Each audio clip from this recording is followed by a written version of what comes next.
Hi, this is John Hartz, and welcome to episode 31 of Left Turn at Albuquerque as our golden summer turns into a golden fall. Well, at least the kids are back in school right now.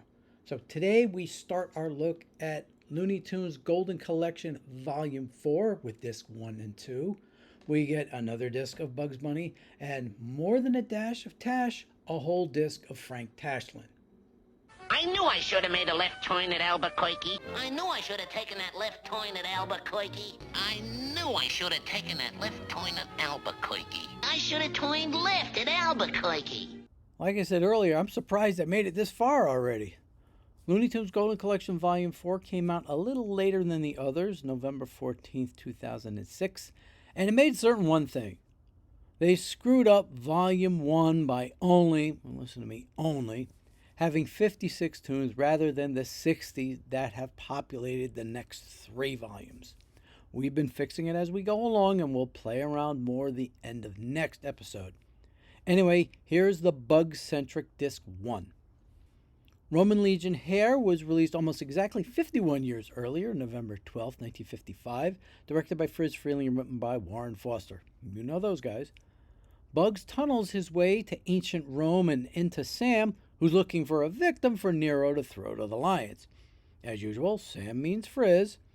Nero is clearly based on Charles Lawton's depiction in Cecil B. DeMille's Sign of the Cross from 1932. Got milk? Guess Peter Ustinov's version from Quo Vadis from a few years earlier hadn't made that much an impression yet. He was a terrific impressionist, by the way. This was a staple of the CBS morning show that carried over to ABC as well, especially a segment they used as a bumper.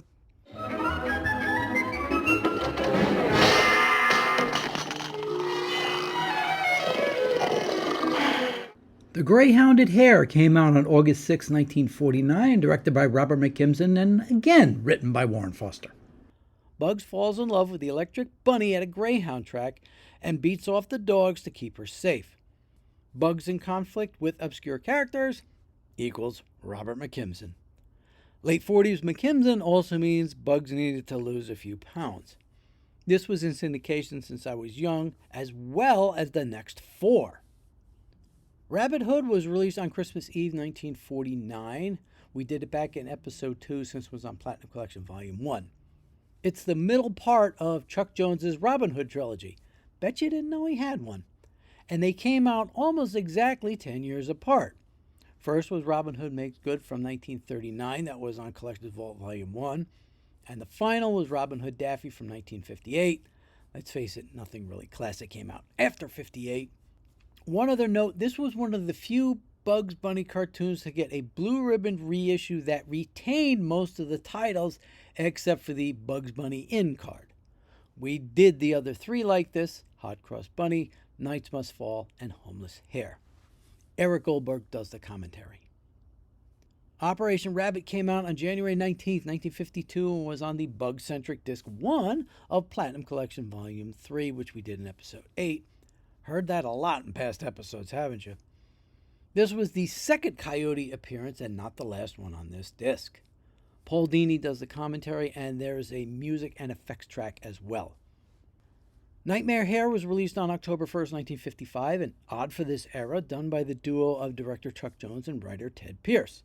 His regular writer Michael Maltese did the previous 2. Bugs gets conked on the head by an apple while reading a book on medieval times and ends up there, battling a knight, a dragon, and a wizard.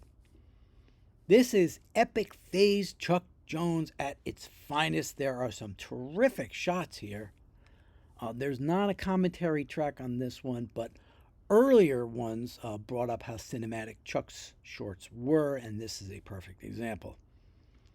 It also has a lot of inspired sight gags. This is another one that was on since I was a kid. There is a music-only track included. Southern Fried Rabbit came out on May 2nd, 1953, done by Freleng and Foster. Bugs heads south during a carrot drought to find Confederate Sam still guarding the Mason-Dixon line after almost 90 years. Kind of weird to hear it referred that way. The war between the states was not only less than 100 years old, but barely 90. Why, the war between the states ended almost 90 years ago. This one has a music and effects track. Now, on the back of the case, Warner's has an interesting little comment.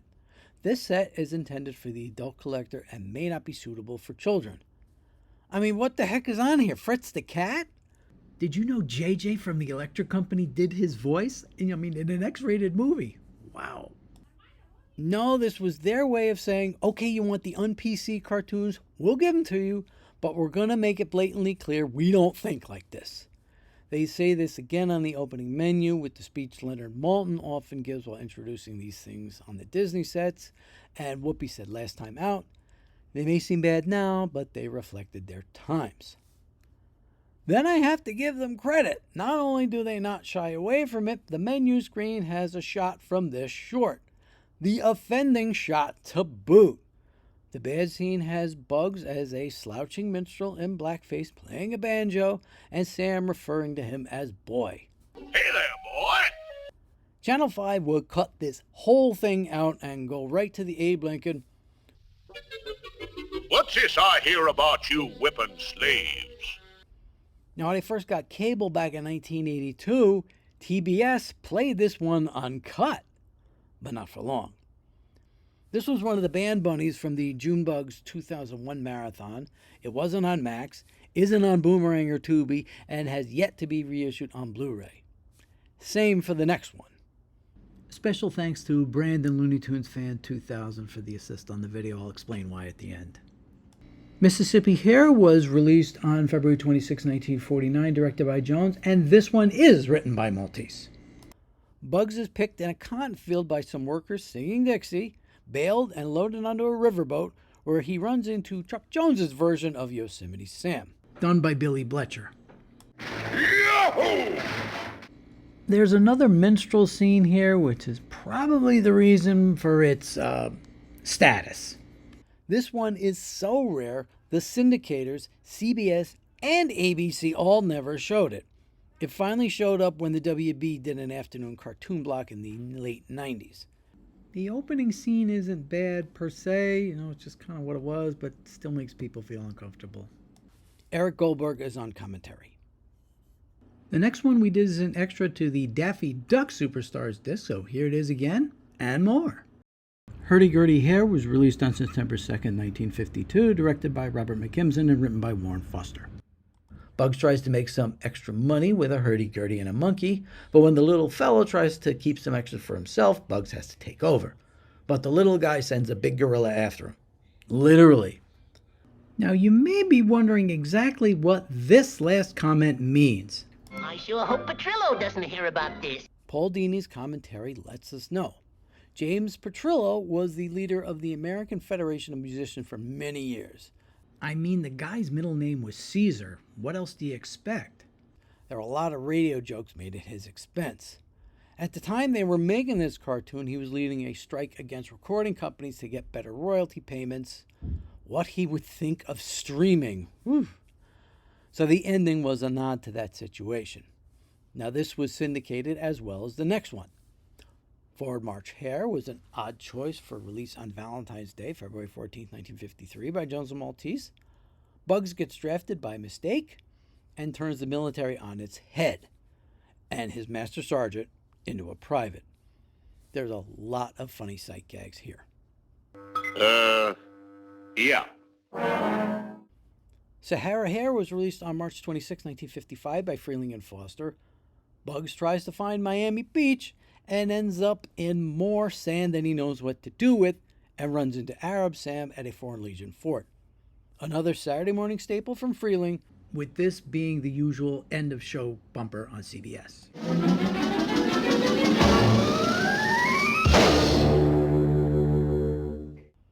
This was also Frizz's first time teaming Bugs and another character. This one has a music-only track.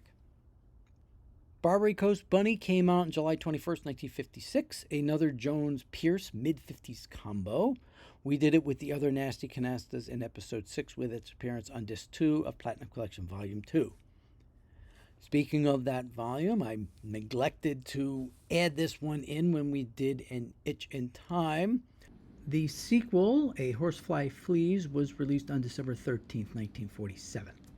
Another Jones one from 1956, The Hare Is Human, is next. It was released on December 15th and was written by Maltese this time. Wiley decides to give up fowl again and try rodent once more with the help of a UNIVAC computer and another series of mad contraptions meant to catch the wily bunny. Not as inspired as their first meeting, with some gags more in line for Mr. Coyote's other pursuit. This is notable as being the final cartoon to be made at Termite Terrace before they moved to a newer facility. I'm pretty sure I remember this one from the networks. We added this as an extra to the Bugs Bunny 80th set to have all the Bugs and Wileys on blue. We're still waiting for the actual upgrade on this. 8-Ball Bunny came out on July 8th, 1950. We did it back in episode 2 with it being on Platinum Collection Volume 1, Disc 1. It was also on the Essential and the 80th set, so well-rounded there. Jerry Beck does the commentary. 90 Night Bugs released on August 23rd, 1958 by Freeling and Foster. We discussed it, you know where, episode 8, due to Platinum Collection Volume 3, Disc 1, as well as the Essential and 80th set. Anything notable about this one? Oh yeah, it's Bugs Bunny's only Oscar-winning cartoon, and it's on Volume 4 with no commentary track. I mean, they finally fixed this on the 80th set, but geez, talk about no respect. Right, Rodney? No respect at all. And it's not even the last on the disc. That honor goes to Rabbit Romeo, which came out on December 14, 1957, directed by Robert McKimson and written by Michael Maltese. Not a pairing that you saw too often. Elmer gets a delivery from his uncle, a huge female Slabovian rabbit looking for company, and Bugs is it. The voice and accent June Foray came up with for Millicent, he's wanting to play Seeking Go High, ended up being used a short time later for a native of neighboring Pottsylvania. Here I am, darling. This was a network one, and this gets a commentary by June Foray and Jerry Beck, as well as a music-only track. I have to thank the guys at Super Cartoon for providing this. You may have heard that some Warner's discs have gotten something called disc rot. I think my disc 1 got it because I wasn't able to pull this, but those guys helped out without them knowing it. Thanks, guys. Extras include the 50 Years of Bugs Bunny in 3.5 minutes short, more trailers for feature-length cartoon reviews for theaters in the mid-50s, more material from the 60s ABC primetime Bugs Bunny show, and a couple of Raymond Scott-centered ones, a behind the tunes on his unique recordings, and Powerhouse in Pictures with a whole bunch of times that Warner's used it. Both parts. There was also part 1 of the mid-70s feature Bugs Bunny Superstar, mainly featuring Bob Clampett, and the toupee that he couldn't have come up with the drawing any funnier. Remembering the old days of Termite Terrace along with 4 cartoons, What's Cooking Doc, one of my top missing shorts from these collections, a wild hare looking kind of better than the version Turner had for the special on the last volume, a corny concerto, which is already collected, and a tall putty tat making its DVD debut in some form. Now, the movie came out on United Artists, hence all the AAP ones. We'll talk more about it in a later episode that'll focus on the movies late next year, I hope. Disc 2 is devoted to Frank Tashlin, another Jersey guy. He's from Weehawken, best known for the ending of Hamilton, in more ways than one. He's a figure just sort of underneath the surface of popular knowledge with his move from cartoons to live film work, which we touched on in an earlier episode. You can remember this montage of stars that he worked with. But Warner's, through these collections, has really gone out of their way to right the wrong of his being overlooked when the big guns of Termite Terrace, Tex, Bob, Frizz, Chuck, and the other Bob, are mentioned. Turns out he was as important as any of those guys in setting up the template for the modern cartoon. This fully concentrated disc of his material shows this as well as any other shorts included on the previous volumes. The Case of the Stuttering Pig we did in the Porky 10+1 episode. It's that important. This is probably my favorite black and white cartoon from Warner's. Just astounding work. Mark Hausler does the commentary. Little Pancho Vanilla was released on October 8th, 1938, written by Ted Pierce with Bob McKimson animating. A young boy wants to be the greatest matador in all of Mexico. Ed Seltzer would have had a fit. This was first time viewing for me. It's kind of obvious why. It's one of those shorts that may have made TV general managers uncomfortable. It was not all that different from any of the ones starring animals acting like little kids wanting to be some great singer or something like that. Little Bo Porky came out on November 14, 1936, written by Melvin Miller. No, it's not Porky acting like Casanova. It's a riff on Beau's jest with Porky standing alone against Arab marauders. I hadn't seen the black and white version until this set, and of course it's also on Porky Pig 101. The computer colorized one I probably saw on Nickelodeon. Now That Summer Is Gone was released on May 14, 1938. As you can see, it's in color and written by Fred Neiman. More on him in a bit. A quirky remake of The Grasshopper and the Ants. This one has a young squirrel trying to get nuts for winter the old-fashioned way. Gambling. Lots of cute little touches here like kosher acorns. Make this one of Tashlin's best. Now this one was definitely a TBS staple. It was on like every couple of weeks. Turns out this was the only writing credit for Neiman. Michael Barrier goes over his career in the commentary with help from some old Frank Tashlin recordings. He was a cameraman who hit it off with Tash at one point and got a story in one of his cartoons. He later went off to make industrial films and never had anything to do with cartoons again. Porky in the North Woods came out on December 19, 1936, written by Miller. Porky tries to keep his wildlife preserve free from a trapper. I don't remember seeing this one at all until the set came out. I must have missed it on Nick. This was the first time future director Norm McCabe got credit on animation here. Mark Hauser's commentary points out this one was key in developing the constant kinetic motion many of the later shorts would utilize. You're in Education was released on November 5th, 1938, written by Dave Monahan. One of those books come to life music reviews that Tashlin seemed to do a lot of back then. This one takes place in a travel agency, so all the magazines and songs come from all over the world, such as Russia and Ireland and Africa and Alabama, so you can guess why this one wasn't on the TV viewing list. This probably doesn't help today either. Daniel Goldmark does the commentary. Porky's Railroad came out on August 7th, 1937, written by Miller. Title kind of tells it all. Porky runs an old steam engine while the newfangled diesels blow by him. So when told it's time to hang it up, he's challenged to a John Henry type race of old versus new. A couple of cute sight gags in this first timer for me, I guess mainly because the two TV no-nos, black and white and race jokes.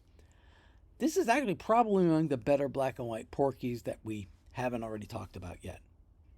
Plain Daffy was released on September 16, 1944. This was covered in Episode 9 with its appearance on Platinum Collection, Volume 3, Disc 2. This one has a Greg Ford commentary. This is the first one on the disc from Tashlin's third stint at the studio. He was there first in 1933 as an animator, left for a few years, came back from 1936 to 1938, left to work at Disney and Columbia, then came back in 1942, only to leave yet again in 1944. His cartoons were still coming out in 1946. That's how many he piled up. Porky the Fireman came out on June 4th, 1938, written by Miller. A lot of them with him on this disc. A typical fireman fighting the fire short from this era. The fire's personified, the hoses go all over the place, etc. The twist on this is the house is populated by a traveling carnival, so you get all those weird folks involved. Kind of like the earlier one, this was not often shown, if ever, due to being in black and white. Plus, as mentioned in episode 20, there's a step and fetch it joke right in the middle here, though it probably could have been cut. Cracked Ice was released a few months later on September 10th, this time written by Jack Miller. Again with McKimson doing animation. Again, this was typical of the type of cartoons they did back then. Lots of characters doing goofy things like ice skating. This one has the added presence of W.C. Fields, albeit in the persona of a pig. I remember when I was small, I had this weird dream about the Piggy Fields character, so I wonder if I got it from this cartoon. It had to come from somewhere. Kind of like a Disney cartoon on acid. It's just very odd things that happen. Michael Barrier does the commentary track. Puss N Booty came out on December 11, 1943, written by Warren Foster. Tashlin helped lay the groundwork for Tweety and Sylvester with a cat who loves new deliveries from the pet store until the one bird that outsmarts him. Not only was this a template for those two icons, this was remade as I Taught a Putty Tat a couple years later, as we saw on the other disc, and are still waiting for a restored version. This was also the very last black and white cartoon Warner's produced back then. It did get computer colorized later on. Due to its black and white nature, I don't think I'd ever seen it on TV, only on this set. Jerry Beck does the commentary track. I Got Plenty of Mutton was released 3 months later, March 11, 1944, again written by Millar. Another rarely seen, at least back when this came out, ground-laying Tashlin masterpiece. A sheep flock is under assault by a wolf, and only the wolf-killing ram is there to stop him. You get the seeds of Chuck Jones's Wolf and Sheepdog cartoons here, kind of like the Sheepish Wolf that we did a few volumes back. There's a hint of Pepe Le Pew in here, and can it be the ending of Some Like It Hot? I'm not a sheep! I'm not a sheep! I'm a wolf! I'm a wolf! So what? So am I! Well, Tashlin did know Billy Wilder, at least I think. While it wasn't on in the old days, it has been on MeTV and is now on Tubi. Greg Ford does the commentary. Booby Hatched came out October 14, 1944, written by Foster. A mother duck hatches her eggs in the middle of a cold snap, then leads them out, all except little Robespierre, still stuck in his shell. He tries to find Mom to finish hatching him out, and ends up in all kind of goofy situations, including someone's cooking pot. Hey, at least it's warm. And say, doesn't that wolf look familiar? They redid this a few years later as the shell-shocked egg, this time with turtles. Unlike the last one, this was on TV all the time. Porky's Poultry Plant was in the Porky Pig 10+1 episode. Back when they really didn't know what to do with him, they put Porky in all these odd jobs, like the head of a poultry plant, then gave the task to some new director like Frank Tashlin. There are some hints of the types of things he would develop over the years, like fast action, so this is an important cartoon. Michael Barrier does the commentary track. The final cartoon on the disc is The Stupid Cupid, released on November 25th, 1944, again written by Foster. We went over it in episode 9. See, it's right here in the thumbnail. Eddie Fitzgerald is on commentary. The extras include part 2 of Bugs Bunny Superstar, with Rhapsody Rabbit, Walkie Talkie Hawkie, and Hair Raising Hare showing up again, and My Favorite Duck and the Old Gray Hare making their digital debuts. Interesting, all the ones in this part and Corny Concerto in the last one feature newly restored video, while the ones that hadn't appeared on one of the sets yet were unrestored. A later version would restore everything, including the Tweety one. Like I said, more on that at a later time. Also on the disc are 3 more Private Snafu shorts, The Gold Brick, The Home Front, and Censored. 2 of these were the very flawed ones that we talked about. Gold Brick is at the wrong speed and the Home Front is missing the opening. Why put them out if they're like this? We do get something of a treat, a brand new 3-minute little ditty with Porky and Daffy acting out the cartoon staple, the William Tell Overture, along with a very appropriate guest star. Now, there was a Walter Lantz Wally Walrus one where they did the whole thing. I actually would have liked a fuller treatment of the song, since all the parts have been used in one cartoon or another. I really would have liked Disney to tackle this in a future Fantasia or something like that, utilizing in Shadow that appropriate guest star on his horse. True, it'd be old hat for them. They kind of did a good job on it the first time they tried. Finally, there are 2 other new cartoons, or should I say pieces of animation, based on 2 children's books Tashlin wrote but never published. One about a chick hatched from an incubator and thinking it's his mother, done by June Foray. Another about a hurdy-gurdy man and his hospitalized monkey, read by Stan Freeberg. Like I said earlier, I think Warner's was righting one of those historical wrongs that just happened through no fault of anybody's. It's not like there were a bunch of guys sitting around the room going, okay, Tex, Bob, Frizz, and Chuck are in. The rest of you guys, screw you, And the other Bob, forget him too. It's not like they did that.